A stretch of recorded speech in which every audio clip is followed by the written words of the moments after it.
মন্ত্রীরা সব কোথায় গেল, কোথায় কাদের কাকা? তাদের ছাড়া দেশটা কেমন লাগে ফাঁকা ফাঁকা। মন্ত্রীরা সব কোথায় গেল, কোথায় কাদের কাকা? তাদের ছাড়া দেশটা কেমন লাগে ফাঁকা ফাঁকা।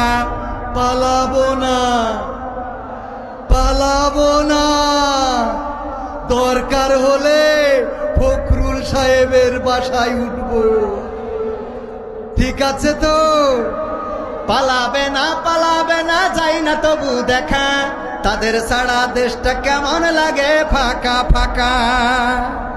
আইন মন্ত্রী আটকে গেল আইনেরই ফাঁকে, দাড়ি ছাড়া দরবেশের ভণ্ড ভণ্ড লাগে। ঠিক না বে ঠিক? আইন মন্ত্রী আটকে গেল আইনেরই ফাঁকে, দাড়ি ছাড়া দরবেশের ভণ্ড ভণ্ড লাগে। শুনছি কত নেতা নেত্রী হইছে গ্রেফতার, শুনছি কত নেতা নেত্রী খাইতে